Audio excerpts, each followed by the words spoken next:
नए labour codes ने कुछ बहुत बुनियादी रूप से बदल दिया है। बातचीत का स्वर बदल गया। अब सवाल ये नहीं रहा कि सुरक्षा के नाम पर महिलाओं को कैसे सीमित रखा जाए, बल्कि ये हो गया कि अवसरों को बनाए रखते हुए सुरक्षा कैसे सुनिश्चित की जाए। और पहली बार वे कई दरवाजे जो दशकों से बंद थे खुलने लगे। आइए समझते हैं कि वास्तव में क्या बदला है। अब हर वर्क प्लेस महिलाओं के लिए खुल गया है। पहले कई क्षेत्रों में महिलाओं को कुछ विशेष कार्यों या उद्योगों में काम करने से रोका जाता था, खासकर उन क्षेत्रों में जिन्हें जोखिम पूर्ण या शारीरिक रूप से कठिन माना जाता था। अब ऑक्यूपेशनल सेफ्टी, हेल्थ और वर्किंग कंडीशंस कोड 2020 के अंतर्गत महिलाओं को सभी एस्टैब्लिशमेंट्स में काम करने की कानूनी अनुमति है, बशर्ते आवश्यक सेफ्टी सेफगार्ड्स सुनिश्चित किए जाएं। दूसरा बड़ा बदलाव, अब नाइट शिफ्ट पर रोक नहीं रही। Occupational safety, health and working conditions code 2020 के तहत अब महिलाएं नाइट शिफ्ट में काम कर सकती हैं, लेकिन कुछ शर्तों के साथ। उनकी कंसेंट आवश्यक होगी, एम्प्लॉयर को सेफ्टी मेजर्स सुनिश्चित करने होंगे और सुरक्षित ट्रांसपोर्टेशन तथा वर्कप्लेस सेफगार्ड्स प्रदान किए जाएंगे। तीसरा परिवर्तन,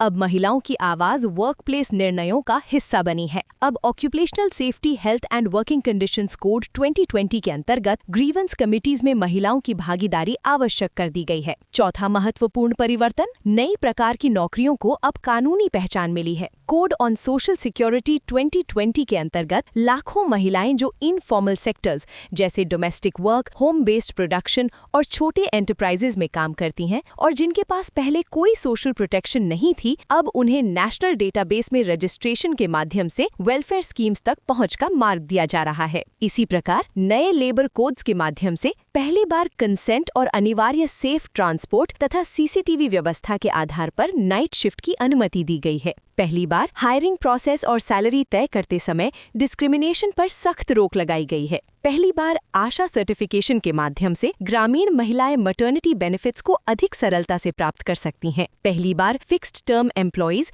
जिनमें महिलाएं भी शामिल हैं, को 1 वर्ष की सेवा के बाद ग्रेजुएटी का अधिकार दिया गया है। पहली बार विशेष रूप से मैटरनिटी के बाद वर्क फ्रॉम होम फैसिलिटी को कानूनी मान्यता दी गई है। इसके अतिरिक्त 26 सप्ताह की पेड लीव को गोल्ड स्टैंडर्ड के रूप में बनाए रखा गया है और 50 से अधिक कर्मचारियों वाले सभी एस्टैब्लिशमेंट्स में क्रैश फैसिलिटी अनिवार्य की गई है। इसी प्रकार नए लेबर कोड्स केवल महिलाओं की रक्षा ही नहीं, बल्कि महिलाओं की पूर्ण भागीदारी की क्षमता पर विश्वास भी व्यक्त करते हैं। और शायद पहली बार कानून स्पष्ट रूप से कहता है, वर्कप्लेस महिलाओं का भी है, हर समय, हर क्षेत्र में और हर भूमिका में। यही था इस वीडियो के लिए हमारा आज का विषय। यदि आपको ये जानकारी उपयोगी लगी हो और आप ऐसे कानूनी विषयों पर अपडेट रहना चाहते हैं, तो हमारे चैनल को लाइक, शेयर, कमेंट और सब्सक्राइब करना न भूलें।